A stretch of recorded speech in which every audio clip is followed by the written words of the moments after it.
entrevista psiquiátrica, ¿sí? Así que ahora vamos a volver a repasar eso. En salud mental son poquitas unidades, pero son profundas, ¿sí? Entonces ustedes me tienen que saber diferenciar bien una entrevista psiquiátrica de una entrevista común. Un PAE de un paciente con alteraciones físicas y un PAE con alteraciones mentales. Hoy vemos unidad 3 y si llegamos a 4, que es unidad 3, lo que es enfermería en salud mental comunitaria, que a mí me parece que ya les di esa clase, pero ustedes me dijeron que no, la clase pasada.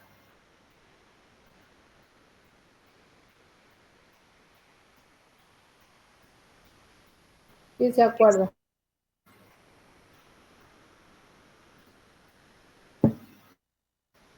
La clase pasada fue historial de lo que rendimos en el examen, profe, si no me recuerdo. ¿De entrevista psiquiátrica? Psiquiátrica, todo eso. Entrevista, algo de eso también se habló. No vio también de salud mental comunitaria, profe. Claro, sí, sí, me parece que ya les había dado enfermedad de salud mental comunitaria. Entonces tomamos un poco de lo que era lo que han visto en comunitaria y esto se traslada a la salud mental. Pero lo mismo lo vamos a repasar porque no les quedó bien claro y no quiero que nada quede colgado, ¿sí? Que no entiendan. Así que, y ahí vemos un poco de patologías, vemos el proceso de, vemos resiliencia, vemos un poco de lo que es la descomunalización, este proceso, y eso, ¿sí? Bien.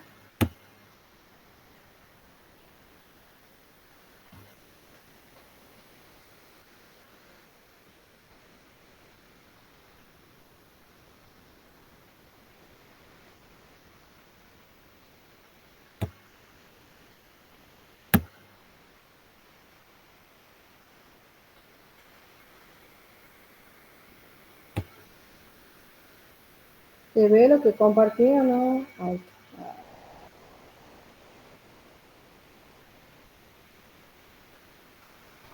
Sale ilustración. Sí, profe. Ahí se ve. Pero sale del tema de la clase anterior. Ilustración sale. Bien.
Ahora sí, profe. Ahí está. Ahora sí, bien. Bien, bien. Esto es parte de la unidad 4 que habla, porque el nuevo paradigma de la salud mental, siempre lo dijimos desde que empezamos la cátedra, que ya se está sacando de lo que es enfermedad mental, ¿sí? Entonces se habla de este proceso de ¿cómo es el término? Vamos a usar, descomialización. Es cerrar los neuropsiquiátricos, cerrar los manicomios, ¿sí? Que el servicio de salud mental sea parte del servicio general del hospital general, ¿sí? Entonces, en este proceso que habla la ley también, ¿no? De cerrar los neuropsiquiátricos, de que pertenezcan a un hospital monovalente, no es fácil, ¿sí? No es fácil, ¿bien? Acá se habla de los pacientes crónicos, ¿sí? De la cronicidad y el proceso de transformación del manicomio, ¿sí? Pasamos de hablar de psiquiatría, de hablar de manicomio, a hablar de servicio de salud mental, ¿sí? Es un cambio grande, es un cambio que siempre lo hablamos, que no es fácil, ¿no? Porque no es que el paciente con alteraciones mentales desapareció, no, no, no. Pero sí hoy hablamos de promoción y prevención de la salud mental, ¿sí? Y prevención de las enfermedades mentales, que eso de antes no se hablaba. Hoy se habla de una higiene mental que antes no se hablaba, ¿sí? Entonces, a raíz de que cambió la ley, de que cambia el paradigma de la salud mental y de las enfermedades mentales, estamos en esta situación de qué hacemos con los pacientes, con las personas padecientes crónicas en la iglesia, que más son por razón social, y que debemos incluirlos en este proceso de transformación, ¿sí? Bien. La cronicidad en el manicomio se puede entender como la relación de dependencia que el paciente tiene con el servicio de salud, que se extiende más allá de lo habitual, ¿sí? Más allá de la internación necesaria, ¿sí? Hoy en día el Servicio de Salud Mental de La Rioja hay aproximadamente 40 pacientes de forma crónica de muchísimos años de permanencia, y la última vez que fui, que fue la semana pasada, había 35 pacientes que han ingresado estos últimos tiempos, ¿sí? Entonces hay mayor pacientes de crónicos con alteraciones mentales, que la mayoría son esquizofrenia, ya por razón social y por retraso de este proceso, ¿no? De transformación que habla la ley. Entonces el proceso de desmanicomialización se refiere a la humanización de las prácticas de salud mental y a la recuperación del papel del paciente como agente activo en su comunidad, ¿sí? Era este paciente externado, este paciente fuera del servicio de salud mental, este paciente o esta persona padeciente insertado en una comunidad, ¿sí? Esta persona padeciente con estas afecciones mentales que las tenemos que tomar como cualquier afección, ¿sí? Como si fuera alguna afección física, si se quiere. No internado, no aislado, ¿sí? No tomado como un fenómeno, que siempre lo hablamos, ¿sí? Ya tenemos que no escandalizarnos, debemos saber, la sociedad tiene que saber cómo interrelacionarse con este tipo de pacientes, este tipo de personas padecientes, ¿sí? Bien, en la Argentina, la Ley Nacional de Salud Mental en el 2010 obligó al Estado a cerrar los manicomios, y en el año 2020, para el año 2020, no se logró, por supuesto, no es que no se puede lograr de en tan poco tiempo, ¿no? Lleva años, años de transformación, porque no solo tiene que transformarse los servicios de salud ediliciamente, sino a nivel político también, ¿sí? Y a nivel social, que lleva más tiempo del que uno preferiría. El objetivo era reemplazarlos por dispositivos que permiten la vida en comunidad. Recuerda que yo les hablé en algún momento que la ley habla de estas casas de paso o estas casas de asilo que la persona pueda tener una vida lo más natural posible y lejos de parecer a un manicomio, ¿sí? Nada de rejas, nada del trato deshumanizado, nada de la hipermedicalización, ¿sí? Y de referirnos a terapia desde otros puntos de vista, ¿no? Más humanizados, que el paciente pueda ser independiente, que el paciente pueda, que la comunidad pueda sostener este tipo de pacientes en diferentes actividades, ya sea laborales, ¿por qué no? Como sujeto de derecho y en actividades que hay en la comunidad también, ¿sí? Y de ser atendido hasta en el centro primario si es que tuviera alguna afección física. Bien, se crearon dispositivos de control para ver si esto se lleva a cabo y no, pero en La Rioja hay 2 casas de paso, de 2 casas que han podido externar a algunos pacientes que son más independientes, que no requieren tanta atención y bueno, están en vías de proceso de ese cambio, ¿sí? La organización de los servicios de salud, el tipo de relación que fomentan, propician que el usuario deposite y delegue que ellos, su propia capacidad para hacer algo con su padecimiento, incrementando la cronificación. Es decir, la pérdida de autonomía y la dependencia que se establece con los servicios de salud. El sujeto crónico alude y es la otra cara de la moneda de un servicio. Es una organización con respuestas estereotipadas, repetitivas en el caso. El sujeto crónico es la afirmación de que existe una organización ineficaz para encontrar soluciones distintivas al problema y para cambiar y promover cambios en todos los niveles que los rodean, ¿sí? Estas son las causas en que el paciente está cronificado, está tanto tiempo en el servicio de salud mental o en un manicomio, ¿sí? Y que antes no era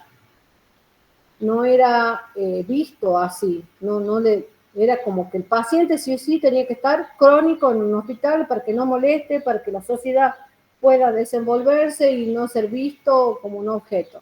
Y no, al contrario, hacíamos mal, ¿sí? Porque les creábamos más dependencia al sistema de salud, al paciente, y no independencia en ellos, ¿sí? Entonces la nueva ley aparece para romper con todo eso, ¿sí?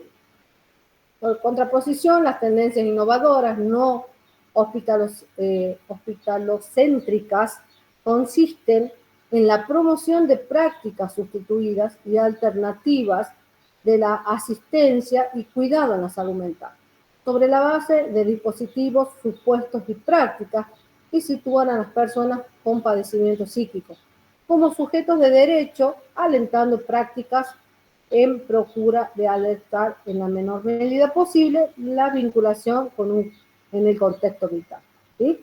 Era más o menos lo que estábamos hablando hace rato.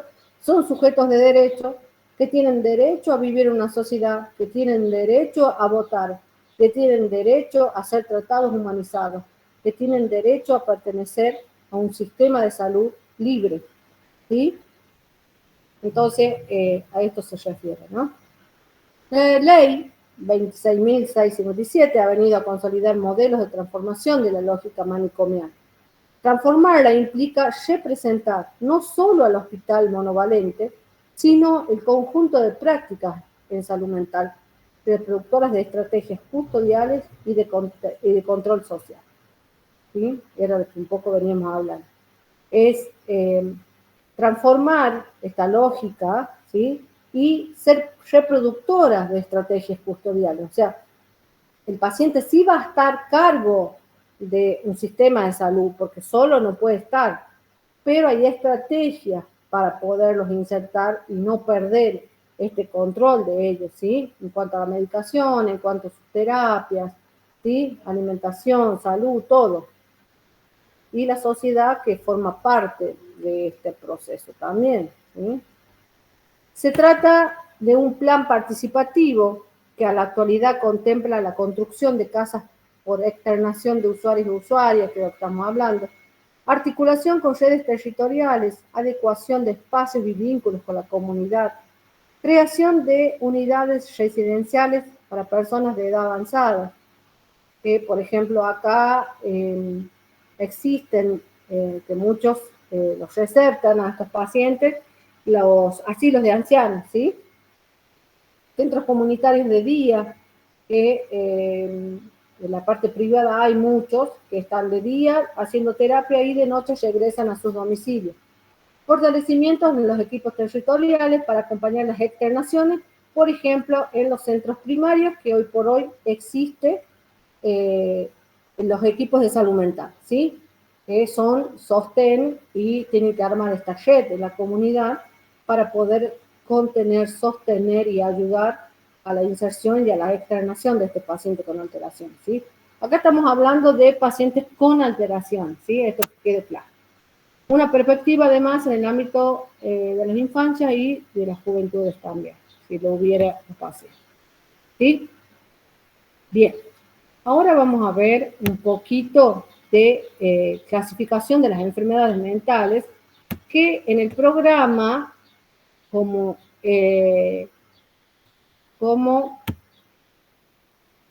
la CONIA no nos permite hablar de alteraciones mentales, sino desde otro punto de vista, como hablamos, pero es necesario que ustedes tengan una idea cómo se clasifican las enfermedades mentales, ¿sí?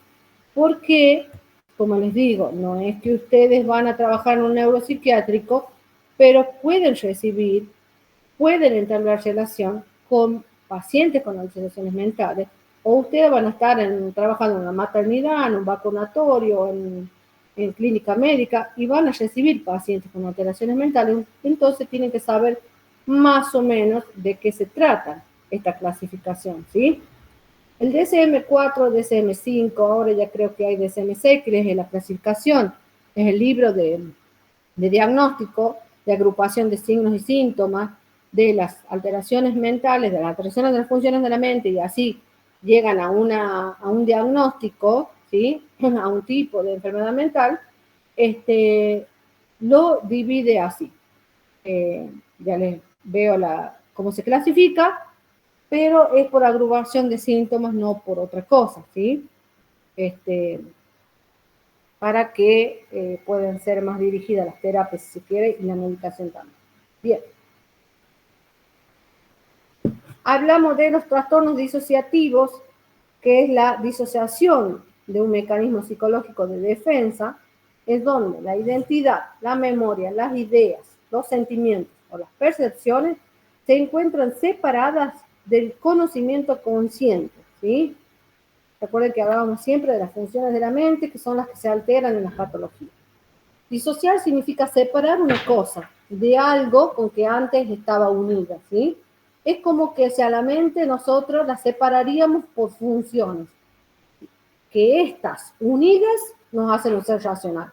Separadas no, ¿sí? Dígame a la Lola. Que separadas nos hacen en disfunción, ¿sí? Bien, es la incapacidad de una persona en integrar sus memorias, percepciones, identidad o conciencia de forma normal. Generalmente ocurre después de eventos traumáticos, accidentes, desastres climatológicos como algún terremoto, algún tsunami, cosas así donde la mente se bloquea, ¿sí? Para que entiendan, como decía antes, es una disociación. Acá, como dice, ¿no? No se logra integrar la memoria, como yo percibo la vida, con quién soy yo, la identidad o la conciencia, ¿sí? Entonces, la mente no puede integrar todo esto para que funcione normalmente. ¿Bien? La clasificación, tenemos el trastorno de despolarización. Las personas sienten como si estuvieran fuera de su mente o de su cuerpo, como un observador. ¿Sí? Otro de los tipos tenemos la amnesia disociativa, se caracteriza por una pérdida de memoria que no es orgánica, o sea que no tiene un origen cerebral, y que lleva consigo una incapacidad para rememorar acontecimientos o hechos de su vida demasiado intensos. Esto es una función es una autoprotección de la mente, ¿sí? No se acuerdan de cosas importantes, ¿bien? De la vida. para protección, solamente por eso. La fuga disociativa consiste en un viaje súbito, una fuga lejos de su casa, que se acompaña con una incapacidad para recordar el pasado y confusión de identidad o la adopción de una nueva identidad, ¿sí? No se acuerda para atrás. Trastorno disociativo de la identidad. Las personas adquieren 2 o más identidades o estados de personalidad que toman el control de la conducta. Implica la incapacidad de rememorar información personal importante, ¿sí? Como pasa muchas veces, que hay una película, incluso de las...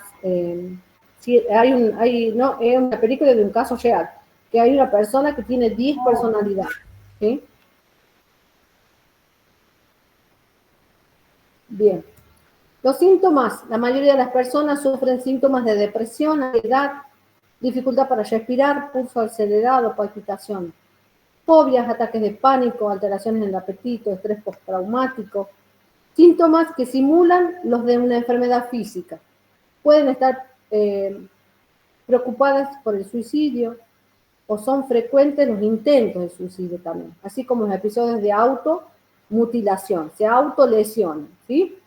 Muchas personas con trastorno de identidad disociativo abusan del alcohol o de las drogas en algún momento de su vida. ¿Ya?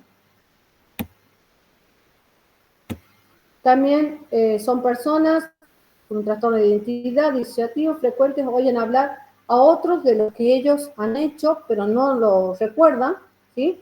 Otras pueden mencionar cambios en su comportamiento que ellos tampoco los recuerdan. Pueden descubrir objetos, productos o manuscritos en los que no contaban o los que no se conocen, pero lo hicieron, ¿sí? Ahí está muy afectada la memoria de la persona. Los tratamientos así generales es tratarse, es como si se tratara de piezas mal ubicadas en las que se busca con el tratamiento ir acomodando y reconociendo poco a poco unas de ellas. Como decíamos al principio, es una patología disociativa, o sea, separa. Entonces el tratamiento, el equipo de salud mental va a tratar de poder armar este rompecabezas para que la persona pueda armar algo de su identidad, ¿sí? Establece seguridad, estabilidad, seducción de los síntomas, ¿sí? Sobre todo los síntomas del estrés, ¿sí? Confrontación, superación e integración de los recuerdos traumáticos, como les comentaba alguna vez, los hechos traumáticos en la vida, ya sea por accidente, por violación, por muerte, por procesos no resueltos traumáticos, hacen que la mente se bloquee, ¿sí? Hacen que la mente disocie para autoprotegerse. No recuerdan, pierden la percepción de la afuera, pierden la razón. Entonces, volver a confrontar el hecho, pero no para de una forma negativa, sino en una forma de integración y de recuperación de esto que está disociado, ¿sí? En los hechos traumáticos. Integración y rehabilitación, que es lo que hablamos. Bien. También es muy valiosa la hipnosis en estos casos, hipnosis de regresión, en los hechos traumáticos ayudan a que el paciente recuerde cosas en las que podemos ir trabajando para recuperar más rápido esta disociación, ¿sí? Los síntomas pueden ir y venir de modo espontáneo, ¿sí? El tratamiento puede aliviar síntomas específicos, pero no tiene efectos sobre el trastorno. Recuerden que yo les hablé que una vez que la mente se bloquea, no vuelve a recuperar del todo, ¿sí? Bien, ¿qué actuación de enfermería yo voy a tener? Es proporcionar al paciente un entorno seguro, entablar empezar una relación confirmando su identidad, repetirle que no se encuentra solo para resolver su problema, analizar los factores de estrés que influyen en el paciente y la valoración de estos, ¿sí? En creencias erróneas, percepciones equivocadas, objetos no realistas, ayudar al paciente a descubrir su percepción en las relaciones con otras personas, observar y anotar los cambios en el comportamiento, orientar la socialidad, ayudar en la higiene y la aseo personal, ¿sí? Reforzar las conductas positivas en el paciente, utilizar el sistema de apoyo familiar en el tratamiento. Profe, disculpe, en 15 minutos termina la... Bien, hay algo otro enlace.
Ahí les envié. Gracias, profe.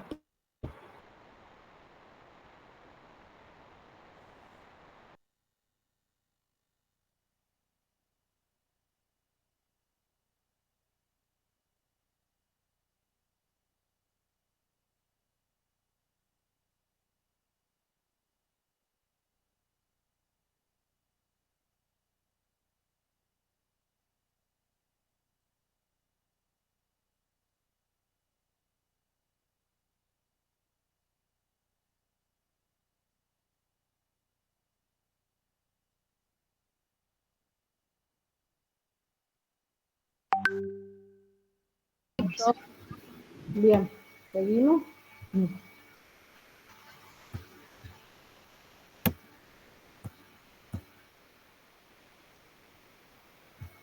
Después tenemos los trastornos llamados somatoformos, ¿sí? Los trastornos somatoformos son un grupo de enfermedades caracterizadas por molestias diversas, que aquejan al paciente, pero no pueden ser explicadas por la existencia de una lesión orgánica, o al menos no de una manera suficiente y concluyente. Ahí les explico.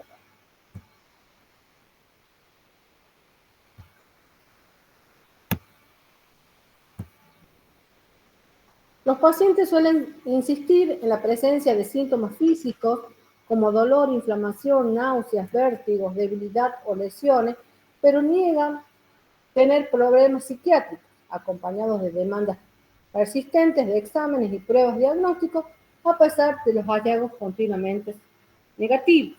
¿Ustedes conocen personas así? Que viven enfermas pero que no les encuentran nada. Sí, profe, yo sí conozco. Estas son O, las por personas ejemplo, que que hablan sobre, o sea, estamos hablando de un tema, de un dolor, que yo siento un dolor y esa persona también lo siente. claro. Uh-huh. Son personas que sufren el dolor, sufren la molestia, ¿sí? Presentan hasta náuseas, diarreas, vómitos, pero cuando le van a hacer los exámenes pertinentes, no tienen ninguna afección física, ¿sí? Entonces, el origen de estos trastornos son de origen mental y ellos no los reconocen como así, ¿sí? Y son este tipo de personas que tienen millones de consultas en hospitales, en centros primarios, buscan el origen de sus enfermedades que sea física y dejan de lado que el origen de esas afecciones pueden ser de origen mental, ¿sí? Como siempre decimos, habla primero el cuerpo antes que la mente. Y hay una negación en poder reconocer que lo que nos está pasando en nuestro cuerpo es de origen mental, ¿sí? Porque entramos en este estigma también, ¿no? El que se encarga de la mente es el loco, ¿o no? ¿Eh? hasta existen los embarazos psicológicos, ¿saben ustedes? ¿Eh? La persona siente los movimientos, se le inflama el estómago, ¿sí? Hay amenorrea, pero la paciente no presenta un embarazo real, ¿sí? Se da en aquellos pacientes que tienen o vienen de pérdidas de embarazos o de infertilidad o un deseo muy, muy ferviente de quedarse embarazado y no puede. Entonces la mente misma hace que el cuerpo se adapte a esto, ¿no? Los movimientos en el abdomen son movimientos de los intestinos y esta inflamación es de la misma somatización, porque este cuadro va acompañado de ansiedad, depresión, ¿sí? Bien. Profe, Sí, ¿sabe qué pasa? Ah, ya estoy.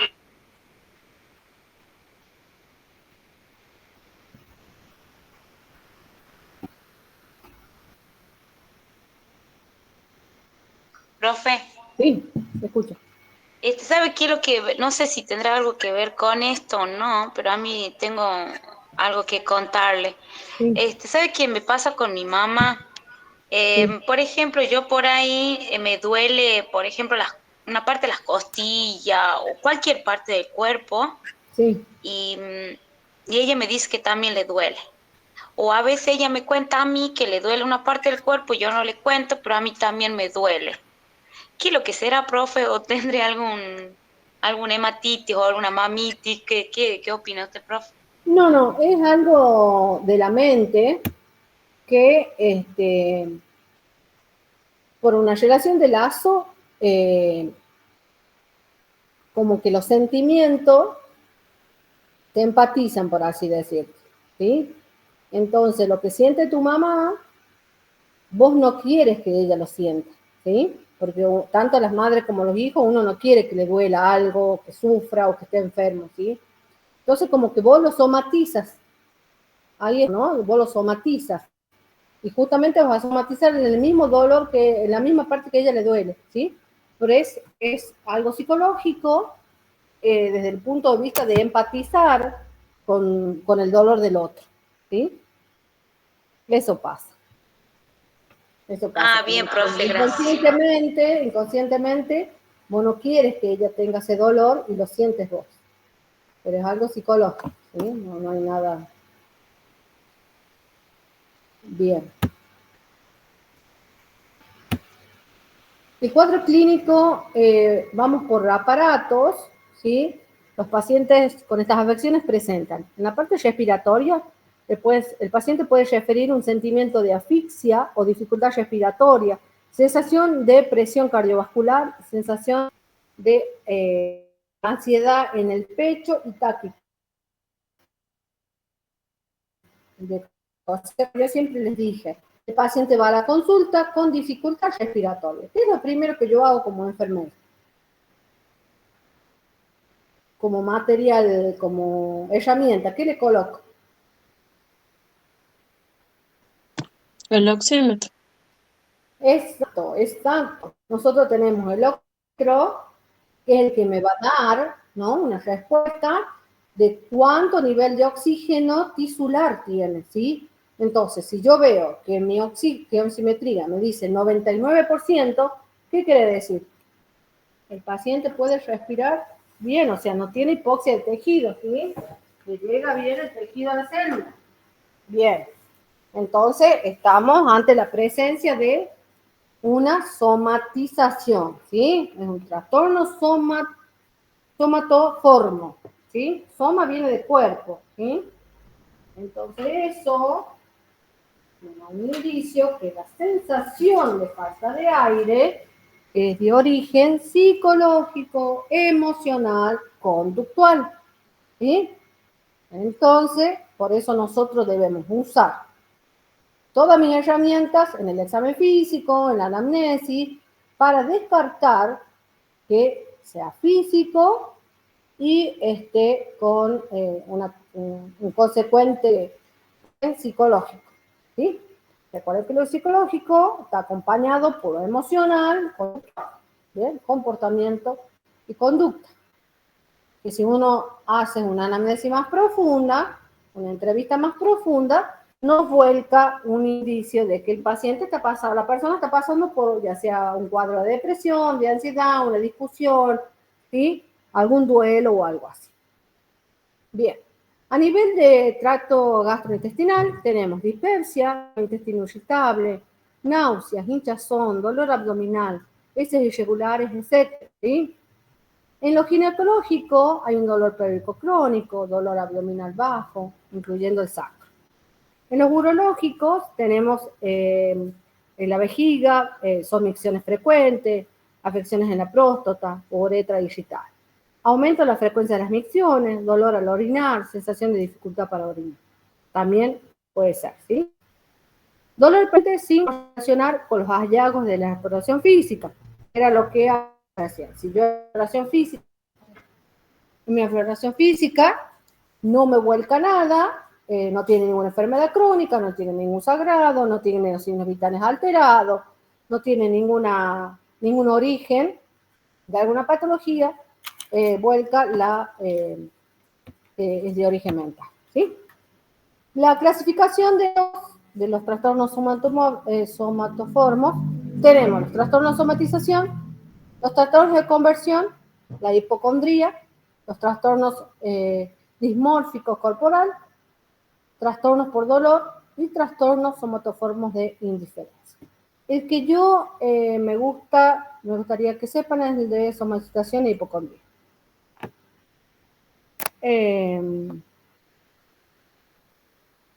Vean el chiste que dice ahí, no sé si lo logran ver.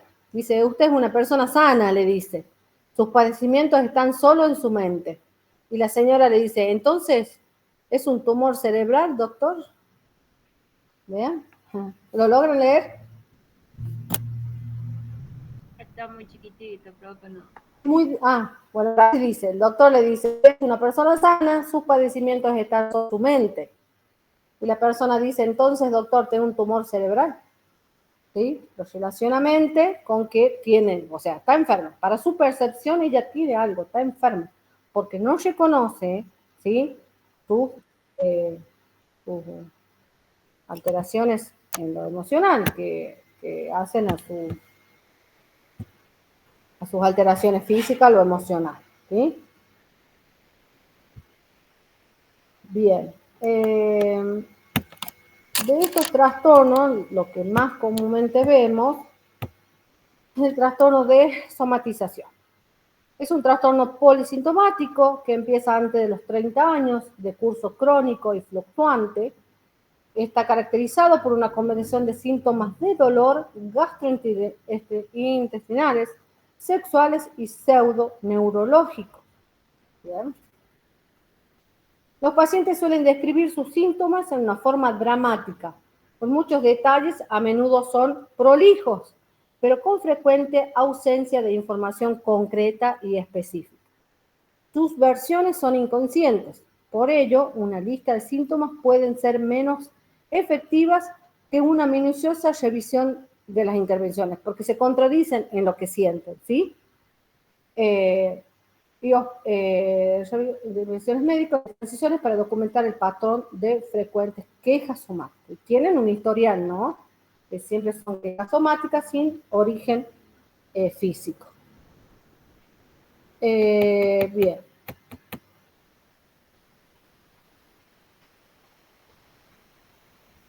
Después tenemos los trastornos por dolor.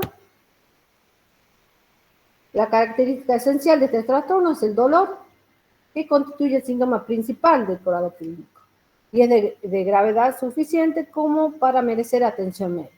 Al dolor nosotros lo podemos medir Subjetivamente, subjetivamente, sí, muy bien, subjetivamente sí. Por ejemplo, yo siempre les doy ejemplo del lugar que trabajo. Nosotros los viernes y sábados tenemos pacientes con dolor de muela impresionante. ¿Qué buscan? ¿Qué busca el dolor de muela?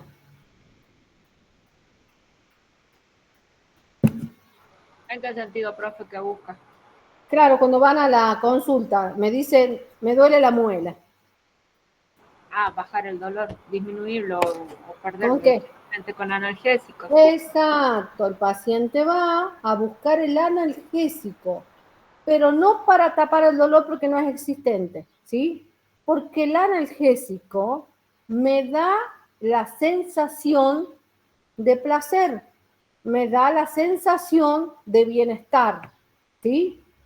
Así se empieza los trastornos de dependencia de los analgésicos, ¿bien? Porque me da esta sensación, la sensación de placer, esta sensación de bienestar, esa sensación, entre comillas, de felicidad, ¿sí? Entonces yo al dolor no lo puedo medir. Y realmente el paciente va como que le duele la muela, ¿sí? Se agarra la cara, su fascia cambia, que nosotros lo podemos medir, ¿sí? Pero no son reales, ¿bien? No son reales. Después tenemos el famoso paciente o persona hipocondríaca. La característica esencial de esta hipocondría es la preocupación y el miedo a padecer o la convicción de tener una enfermedad grave, ¿sí? A partir de la interpretación personal de uno o más signos o síntomas somáticos, ¿sí? Hoy por hoy, esto lo agrava con la tecnología, ¿o no les pasa a ustedes? Que me duele el estómago y entro a Google y me larga un montón de información de qué puede ser y hasta qué puedo tomar, ¿sí? Y entramos en este proceso de hipocondría, ¿sí? La hipocondría es la preocupación del enfermo, hace referencia a funciones corporales como, por ejemplo, el latido cardíaco, el sudor, los movimientos peristálticos, las anorexías físicas menores, que no, por ejemplo, pequeñas heridas, tos ocasional, esos pequeños síntomas lo agravan como que tengo una neumonía, la herida me van a cortar una pierna, ¿entiendes? O las sensaciones vagas y ambiguas, por ejemplo, corazón cansado, venas dolorosas, en fin. Por ejemplo, el chiste este que está abajo dice, por favor llame al hospital, llame a infectología, a la NASA. Abrí un sobre y salió algo blanco. Y la otra persona le dice, es un sobrecito de azúcar, señor, ¿sí? Magnifican algo que puede ser menor, que no necesariamente tiene que ser algo de vida o que le cobre la vida al paciente, ¿sí? Entonces lo magnifican. Tiene que ver con su historial de salud mental, ¿sí? Recuerden que los trastornos, la clasificación de las enfermedades mentales, presupone, o sea, hay anteriormente toda una historia de salud mental, ¿sí? Recuerden que las enfermedades mentales también son hereditarias. Entonces por eso también debemos hacer una buena anamnesis en cuanto a si algún familiar o alguien tuvo alguna enfermedad mental o esta persona en otros momentos de su vida tuvo algún episodio de autolesión, de intento de suicidio, de depresión, de alguna que otra alucinación auditiva o visual, en fin, ¿sí? No aparece solo abruptamente, no. La enfermedad mental ya aparece con un historial antes de algo, de todo esto que les estoy hablando. Bien. En la época de cuando estuvo la pandemia, por la sobreinformación de la misma patología, también había mucha gente que no tenía contacto con nadie, Sí. pero la hipocondría del momento también los hacía hasta generar los síntomas. Exacto.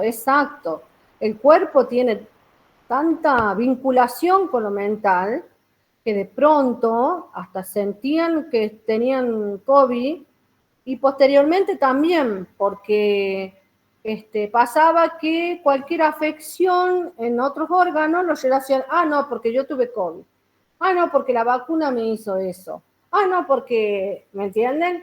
O sea, todo lo relacionan con que tuvieron COVID o alcohol. Hoy por hoy nos pasa, en las consultas que nos hacen hoy por hoy, con el tema del dengue. En La Rioja supuestamente no hay dengue confirmado, ¿sí? Yo ayer, que fue feriado, tenemos un par de consultas en relación a tengo dengue. ¿Por qué dice usted que tiene dengue? Porque me duele la cabeza, ¿sí? Porque me duele detrás de los ojos, pero no tuvo fiebre, ¿me entienden? O sea, cualquier síntoma parecido al dengue, a la sintomatología dengue, hoy aparecen, hay muchos mosquitos, pero no es el mosquito del dengue, ¿sí? El mosquito que hace ruido no es el mosquito del dengue. Recuerden que el dengue aparece, es otro tipo de mosquito, no vuela alto, aparece después de las 6 de la tarde, o sea, tiene sus características. Pero el común de la información que tiene la gente es, me duele la cabeza, tengo dolor de cuerpo y que tal vez esté pasando otra enfermedad o no, ¿sí? Entonces, eso también lo tenemos que diferenciar cuando atendemos este tipo de personas, ¿no? Calmarlo, darle una buena información de que así no es el dengue, en fin. ¿Qué acciones de enfermería vamos a tener en cuenta en estos tipos de pacientes? Educar a la familia del trato hacia el paciente. Yo no le puedo decir al paciente, estás loco, no tenés nada, ¿sí? Porque el paciente lo siente, ¿sí? No es que no lo siente, el paciente lo siente. Recuerde, lo que siente el paciente no lo podemos medir, es subjetivo. Yo no puedo anular su sentimiento, no puedo anular su expresión. Al decirle, mire, el físico no tiene nada, desde su mente estoy anulando la expresión del paciente y agudizando lo que realmente es el problema, que es la parte mental emocional del paciente, ¿sí? Yo tengo que tener una buena táctica, una buena estrategia, una buena forma de educar a la familia y al paciente, de llegar al paciente en la forma que yo le pueda decir en mi examen físico, no me vuelca ninguna afección, puede llegar a tener alguna preocupación que le aqueja, algún episodio que pasó de estrés y el cuerpo lo somatiza, ¿sí? No de decir, no lo sentís, no existe, estás loco, ¿me entienden? Porque estamos anulando al paciente, ¿bien? Y empeoramos el caso, ¿sí? Nunca debemos decir, eso no te está pasando, es un trastorno somatofóbico. No, al contrario, eso sabemos nosotros, ¿sí? El tratamiento es complejo y requiere el apoyo y el asesoramiento, ¿sí? Sexual, familiar, social y médico. Sirven mucho las terapias de relajación, terapias de masaje terapéutico, la terapia musical, la terapia de reminiscencia, o sea, de analizar lo que le está pasando. Establecer límites, ¿sí? ¿Por qué? Porque no porque el paciente sienta dolor, yo lo voy a medicar cada 8 horas. Porque el paciente no tiene afección física, ¿sí? Entonces yo le estaría haciendo un daño, porque la afección física no existe, ¿sí? Por eso dice establecer límites. Y sí me voy a ir a una terapia de, como dice ahí, de música, de relajación, que va a aliviar el dolor, ¿sí? Va a aliviar la molestia que tenga el paciente, y no con medicamentos, ¿bien? Establecer los parámetros de conducta deseable y aceptable del paciente, discutir con el enfermo las preocupaciones acerca de su conducta, identificar la participación del enfermo si es apropiada con las conductas no deseables, lo que él identifica como no deseable, esto no quiero, esto me hace mal, esto no quiero vivirlo, en fin. Discutir con el enfermo si es apropiado cuál es la conducta que él quiere tomar para estos casos. Establecer expectativas razonables, ¿sí? Razonables para su mejoramiento en los patrones de conducta, ¿sí? Mejorar el afrontamiento de lo que está pasando. Ayudar al enfermo a adaptarse a los estresores, cambios o amenazas percibidos. Son todos estos agentes externos que producen al paciente estos niveles de estrés, ¿sí? O de que se siente amenazado, que se siente acorralado, de que no puede con esa situación. Bien. Valorar la adaptación del paciente a los cambios de la imagen corporal, ya sea por alguna afección que lo dejó discapacitado, ya sea que fue mamá y que cambió su cuerpo, ya sea que tiene una enfermedad metabólica que hizo que adelgace o aumente de peso, ¿sí? Eso es muy importante, ¿sí?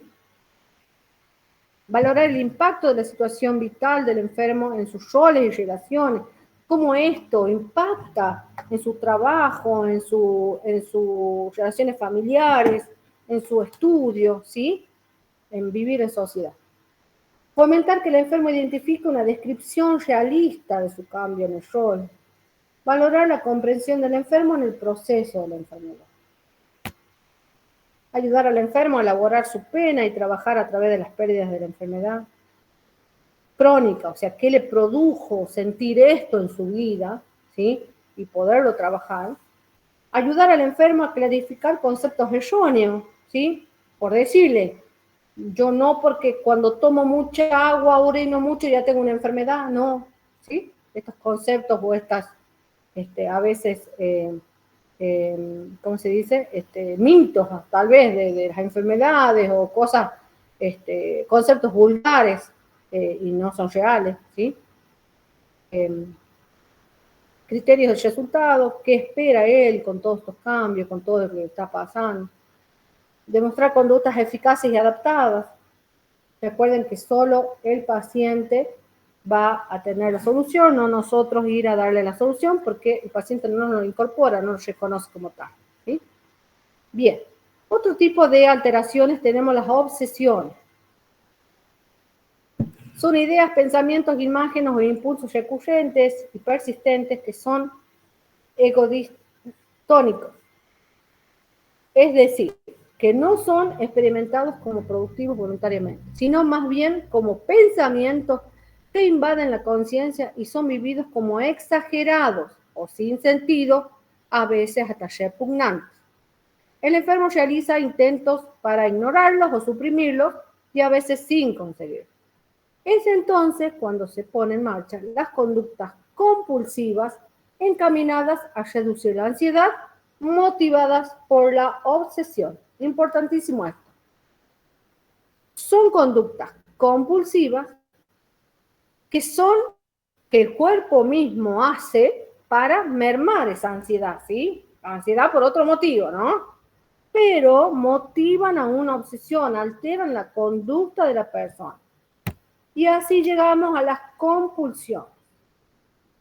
Conductas repetitivas, generalmente caprichosas y aparentemente finalistas, que se realizan según determinadas reglas, de forma estereotipada y cuya principal función es reducir la ansiedad, como les decíamos hace rato. Por ejemplo, la obsesión de lavarse las manos o la obsesión de la limpieza. Hay gente que conocen así.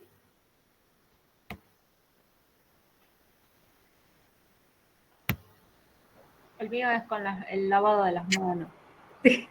Es todo Bien. Sí. ¿Sabe haber un programa en la tele de, ¿cómo se dice? De estos que limpian compulsivamente? Ah, sí. ¿Cómo se llama? Bueno, tenía un nombre. Bien, estas personas que se dedican hasta 18 horas para limpiar su casa de manera compulsiva, como dice ahí, es una compulsión, ¿sí? Es una conducta que adopta la persona para disminuir la ansiedad, pero se vuelve, ¿sí?, una obsesión. Y esta obsesión no deja que otros aspectos de la vida se desarrollen normalmente, como trabajar, estudiar, relacionarnos con el resto de las personas, ¿sí? ¿Por qué? Porque dedican la mayoría de su tiempo a esa actividad que supuestamente ellos consideran que reduce la ansiedad. ¿Es real? No, no es real, ¿sí? Porque altera todo esto otro que estoy hablando, ¿bien? O hay, todo Esa que es mi mamá, profe. ¿sí? Sí, Esa sí. es mi mamá. Desde que se jubiló, ella se levanta a las 5, 4:30 de la mañana, limpia el frente, limpia su casa Claro, y ya pasa para mi casa a ver qué tengo yo claro. para hacer. Exacto, porque es una ansiedad, ¿sí? Es un proceso que ella no resolvió de una manera adecuada. Ese proceso le produce ansiedad. Esa ansiedad ella cree que ocupándose de algo, como en la relación de la limpieza, disminuye y no lo logra, al contrario, aumenta más su ansiedad y sus cosas no resueltas, ¿sí? Sí. Y en el peor de los casos están aquellas personas que esta conducta, que son como dice ahí, los verificadores repetidores, que se vuelven de largas distancias porque no están seguros de sí mismos, que han cerrado el gas, que han cerrado la puerta, ¿sí? Y, por ejemplo, se van de viaje, hasta se vuelven de 200 kilómetros a verificar si realmente habían cerrado el gas, ¿sí? Y también tenemos los ordenadores que dijimos hace rato, los acumuladores también, ¿sí? Que este canal también hablaba de eso, de los acumuladores compulsivos, ¿sí? Los ritualizadores mentales, numerales, atormentados y obsesivos puros, perfeccionistas, supersticiosos. Por ejemplo, dicen que salen de la casa y han visto el gato negro, no salen, se vuelven. ¿Por qué? Porque el gato negro es, ¿qué cosa? La Mala suerte. Mala suerte. Mala suerte. Entonces dicen, si yo salgo a la calle voy a tener mala suerte en todo el día, ¿sí? Si yo crucé, no sé, si me levanté con el pie izquierdo, todo lo que me pasa en el día es culpa del pie izquierdo, ¿sí? Cualquier conducta que entorpezca, que no me deje desarrollar mi vida normalmente, es ya una patología, ¿sí? Porque sí o sí uno tiene que trabajar, sí o sí uno tiene que relacionarse con los médicos, sí o sí uno tiene que llevar el niño a la escuela, por decirle, sí o sí uno tiene que encargarse de la salud física. Y si todas estas conductas no me dejan hacer todo eso, ya es una enfermedad, ya tiene que ser tratada, ¿sí? ¿Me hago entender? Bien, bien, bien. El tratamiento va a ser farmacológico, ¿sí? Para disminuir la ansiedad, como cognitivo-conductual, que pueden beneficiar a las personas con el trastorno compulsivo, ¿sí? Un paciente se le puede favorecer significativamente la terapia conductista, ¿sí? Porque se trata de la conducta de la persona, mientras que otros pueden beneficiarse farmacológicamente también. Y aparte son personas que duermen poco o tienen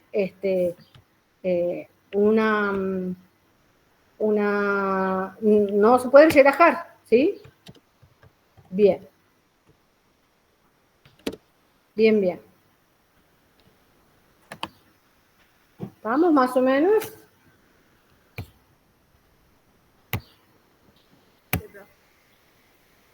Por ejemplo, los pacientes con esquizofrenia, que acá no lo tengo en este pago. Son aquellas personas que pierden el contacto con la realidad, ¿sí? Su mente se bloquea, pero hay algo que las otras patologías no lo tienen, que es la presencia de alucinaciones que son auditivas o visuales. Las alucinaciones auditivas son voces que escucha la persona que no existen, ¿sí? Que son creadas por su cabeza, por su mente. Y las alucinaciones visuales, que son objetos o personas o cosas que ve la persona que no existen, ¿sí? Por eso son alucinaciones, alucinan, la A de ausencia, no hay, no existe ni la voz ni lo que ven, ¿bien? Después tenemos otro signo que aparece, que es la ilusión. La ilusión es objeto presente, pero deformado, ¿sí? Objeto presente, pero deformado. Por ejemplo, hay una silla y ellos ven un perro. Hay un árbol y lo ven un monstruo, ¿sí? Siempre con algo negativo, nunca positivo, ¿sí? No es que ve la olla de oro y me tiro a la olla de oro, no. ¿Sí? Bien. Esa es la diferencia de lo que es, es la ilusión en una esquizofrenia en un paciente con alteraciones mentales, ¿sí? Otras cosas son las alucinaciones producto de un efecto de algún fármaco o una droga. Eso es otra cosa. Ahí sí ven espejitos de colores, ahí ven el arco iris, ahí ven el duende, pero eso es otra cosa, ¿sí? No hay bloqueo de la percepción. Son supuestamente personas normales, ¿sí? Que tienen ese tipo de alucinación. Pero las personas con alteración mental, que se les bloquea la mente, que tienen alteración de la percepción de la realidad y de la razón, ¿sí? Pierden la razón, es negativo, ¿bien?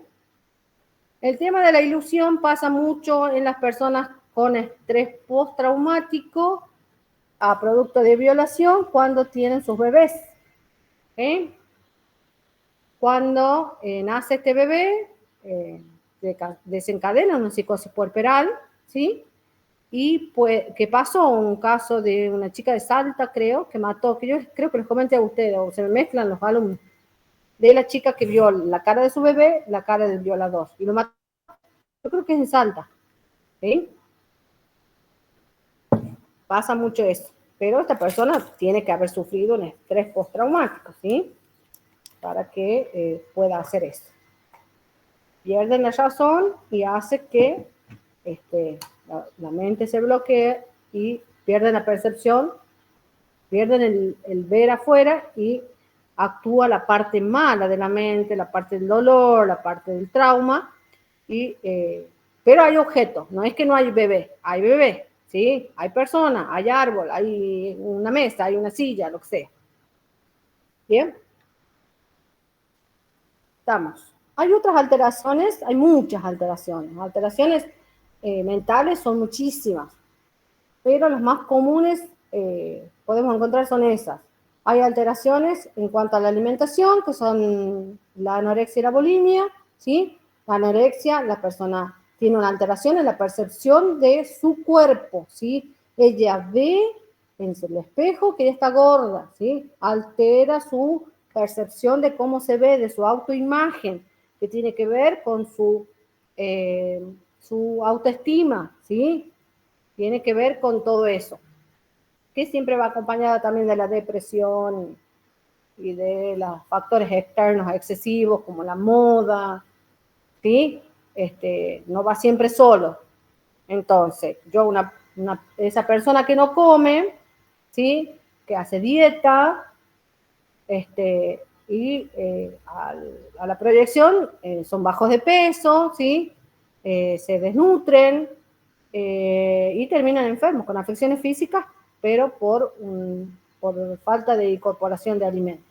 Y tenemos la bulimia, que pasa periodos de no comer, ¿sí? Porque se ve también con alteración en la percepción de lo que ve, se ve gorda, pero a diferencia de la bulímica, de la anoréxica, la bulímica come. Es el famoso atracón, ¿sí? En la bibliografía van a encontrar que la bulimia también pasa de este periodo de anorexia, ¿sí? Pero la anoréxica directamente no come, en cambio la bulímica sí.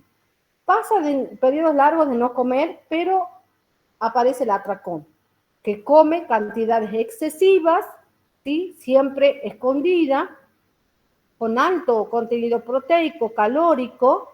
¿Y qué hace la bulímica? Eso es algo ya muy social, el tema de la bulimia. ¿Qué hace? Come y se produce el vómito. Exacto, come y se produce el vómito.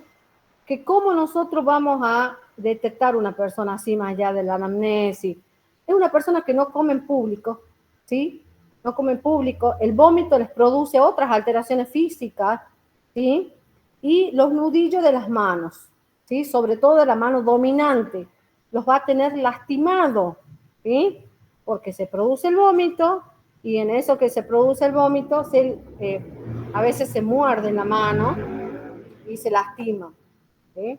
Tanto la bulímica como la anoréxica no comen en público, pasan muchos periodos de ayuno, se saben las dietas, visten ropa holgada, ¿sí? Mayormente negro. Y como les digo, no aparece solo, aparece ya con algo que desencadena todo esto, ¿sí? Bien. Patologías, muchísimas, ¿sí? Bien, bien, bien, seguimos. Vamos a ver lo que es comunidad, salud mental comunitaria. A ver qué les proyecte. ¿Qué dice en la proyección? ¿No dice nada? Sujeción mecánica. Sujeción mecánica, listo. Vamos a sujeción. No, antes tengo que dar otro tema para ver que damos sujeción mecánica. Ay, Dios.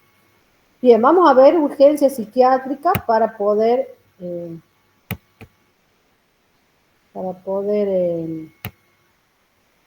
dar ese tema de los protocolos de sujeción mecánica. Pasa que no me aparece.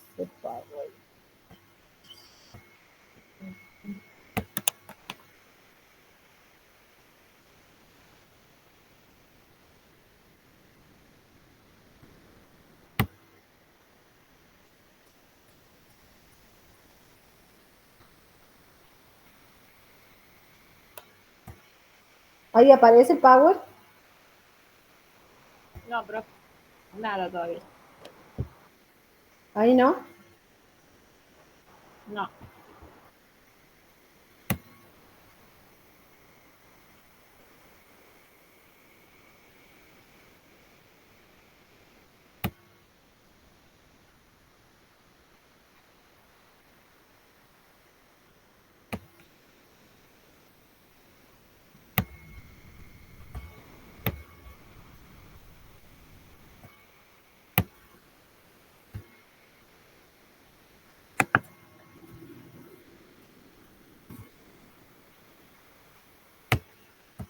Tengo abierto, pero no me aparece. Ahí está.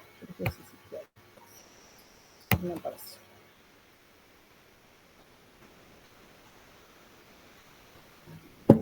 ¿Ahí apareció? ¿Sí? Bien. Sí, profe. ¿Qué es una urgencia psiquiátrica? La urgencia psiquiátrica se define en la situación en que el trastorno del pensamiento, del afecto o de la conducta son en tal grado destructivos que el paciente mismo, la familia o la sociedad consideran que requiere atención inmediata. Por eso es la palabra de urgencia. ¿Sí? Se puede entender como urgencia psiquiátrica a cualquier comportamiento mórbido que amenace la vida del paciente o la de otros. Cualquier cambio significativo en el funcionamiento habitual del paciente, sea o no reconocido por este, porque si tiene alteración en la percepción, no lo va a reconocer. Como por ejemplo, intento de suicidio, agresividad, agitación motora, en fin. La emergencia provoca entre quienes los rodean al enfermo incertidumbre, miedo, confusión, angustia, porque el paciente con esta urgencia psiquiátrica lo que lo caracteriza va a ser la agitación motora. ¿Qué quiere decir agitación motora? Un periodo de ansiedad. El paciente va a caminar, va a correr, va a ir, va a venir, ¿sí? Con nerviosismo, ¿sí? Con llanto, con grito y con el pérdida de contacto con la realidad en muchos casos, ¿sí? Como dice acá, angustia, pánico, depresión, trastornos de adaptación, ¿sí? En mayor caso, las urgencias psiquiátricas son por agresión, intento de suicidio, suicidio u homicidio, ¿sí? Evidencian un comportamiento profundamente desorganizado, como las patologías de psicosis o delirio, ¿sí? Si un paciente tiene una alucinación, puede desencadenar una conducta de agresión, de autoagresión o agresión de los demás por la misma alucinación que está teniendo, ¿sí? Y esta situación va a aparecer con esto que les decía yo, la alteración en la conducta de lesión, autolesión o lesión a otros, ¿sí? Bien. La urgencia ocurre por lo general por la intervención de diferentes mecanismos de defensa. Avíseme cuando esté por corta la llamada, ¿sí? Bueno, profe.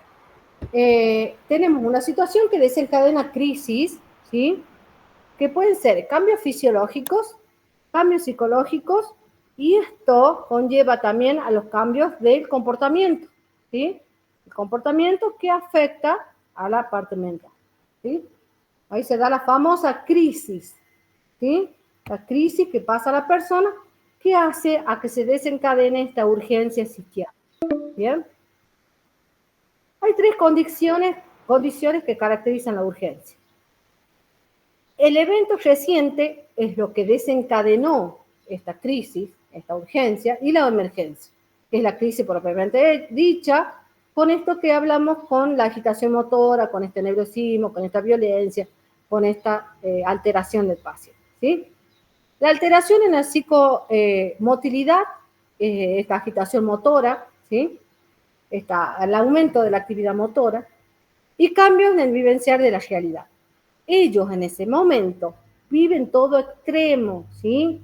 Nos pongamos, hagamos empatía con el que está pasando la crisis. Ellos los ven a esa realidad, la ven extrema, ¿bien? Extrema, porque tienen todo alterado, su susceptibilidad, sus emociones, ¿sí? Su reacción, su acción y reacción, ¿sí? Entonces, todo esto vamos a tener en la audiencia, ¿bien? Profe, ahí salió ya el cartelito de los 15 minutos. Bien, ahí hago el otro link.